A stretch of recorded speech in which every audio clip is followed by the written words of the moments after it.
Flip electronics. Atlanta 62, my son Gary Jr.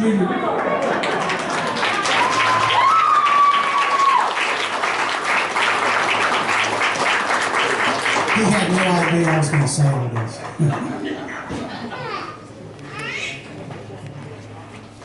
I'm the luckiest GMRS member. Welcome everybody. That intro, they always tell you don't believe your own press releases. I sound so much more impressive on paper. The fact of the matter is, yes, I am an Air Force veteran where I started off in radar, which, if you know anything about radar, is just higher frequency radio. It's still pretty much the same thing. But I did have the luxury of coming into the industry at a time when the transition from analog to digital was taking place. So my first radar system that I worked on was tube-based. I do know what it's like to watch electrodes warm up in the morning, lick your finger and thump them in order to get the current to start flowing. I do know what it's like to solder in 100 series resistors as a load. But I've also enjoyed the pleasure of watching surface mount come on to a point where resistors that we used to deal with that were this big are now smaller than flecks of pepper. And the industry's gone through a lot of changes. Any of you who've been in radio for any amount of time know some of these. You know, the ability to now carry multiple bands on my hip with a battery that lasts more than 30 minutes is pretty impressive. Well, one thing that most folks in our industry don't know is counterfeit electronics and just how significant and prevalent they are. And Dad thought that this would be particularly poignant these days with the supply chain being what it is. It's all over the news. You can't even buy new cars now because of the chip shortage. Prices are going through the roof. And for those of us who are hobbyists, sometimes it's a lot of fun to open up a box and switch out a few parts and get just a little bit more power out of that amp. And so I wanted to talk to you about some of the threats you might encounter that you may not even know exist. So in 2006, the Navy was updating the navigation systems in their Ohio-class nuclear ballistic submarines. This involved a highly complex circuit and a board that was about this big. And as they were getting ready to mount these new machines, they discovered that one of the FPGAs on this board had a little bit of extra code in it that the manufacturer didn't know about. See, the parts were secured outside of authorized supply chains.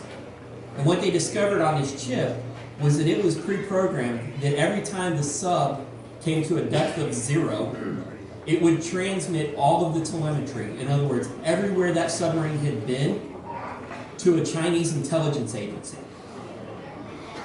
Obviously, that would have been a problem.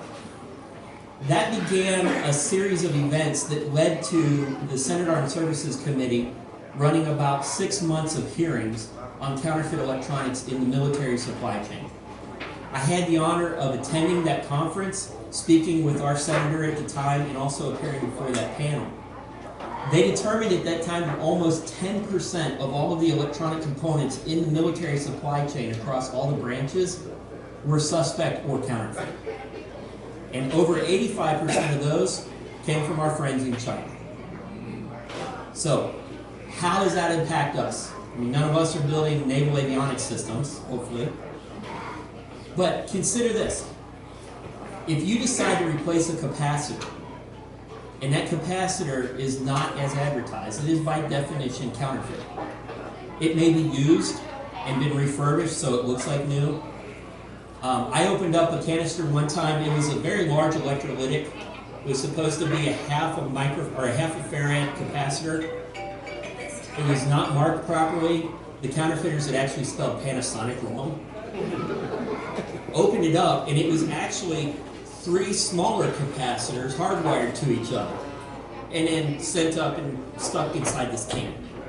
So for a basic farad measurement, it looked fine. But if you put that thing under load and put just enough current through it, you now have a can full of molten electrolytic. Once you have that starting to go, anybody who's designed a power circuit will tell you that you will very quickly have a small fire going on your circuit.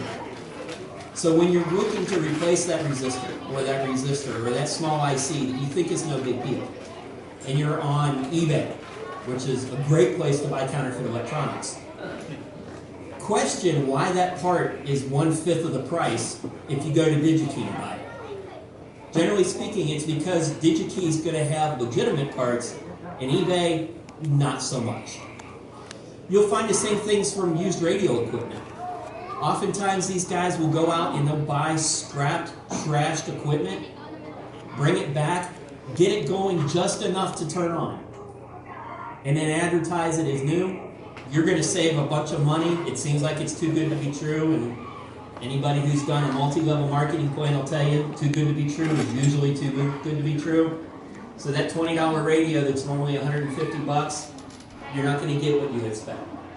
So make sure that you're getting your radios, your gear, your equipment from sources that are trustworthy.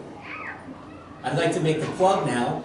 One of the most trustworthy sources I know for radios, that man right there. I've watched him refurbish radars, wow, that would be impressive, radios, and bring them back to life in the most amazing way. So definitely look to him, or any of them. There are many members of this organization that can help you out with that. The last thing I want to say about counterfeit electronics is this, because truthfully, this is a topic, and my poor wife will tell you I could bore you to tears with this. This is what I live and breathe. When you're saving money, you're actually doing harm to all of us. Because what you're doing is you're empowering bad actors to stay in business and to keep providing materials that are just going to damage our gear and our livelihoods. If anybody wants to get bored beyond tears on this topic, I'm sitting right there. I can talk about this all day, so please don't hesitate to come and ask me questions or talk to me. I've even got some pictures that I can show you of sources in China where they'll take the circuit boards, heat them up over 55-gallon drums to get the solder to reflow. They'll scrape the parts off the board, wash them in a river. I got pictures of piles and piles of ICs. They then recondition the leads, package them up, and sell them as new on the worldwide marketplace. So I'll be glad to share that with you as well. Huge thanks to my dad, Mr. Build It and They'll Come. I won't cry. Huge thanks to the Smith family for hosting us and putting this all together. And a bigger thanks to every single one of you. As his son, I've had the joy of watching this organization grow. My dad cares for each of you beyond measure. And you guys are making a vision come to pass that nobody else could see. And the future is just unreal. So thank you all so very much for having me.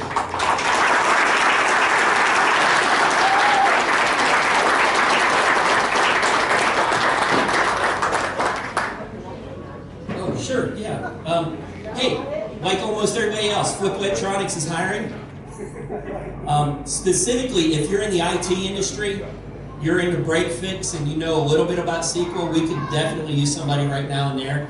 If you're in the warehousing and you have experience, I'm hiring 4 slots for that right now. So if you're looking for a job or you know somebody who's looking for a job, please send them my way. It is not a myth. Finding good people these days is incredibly hard. And if you're a good person, we definitely want to talk to you. Okay, great. Thank you very much. I have to say, to me, he's the smartest man I know. The boy can retain more than he can ever forget. Okay, so I'd like to move on to our presentation. Can everybody hear me okay?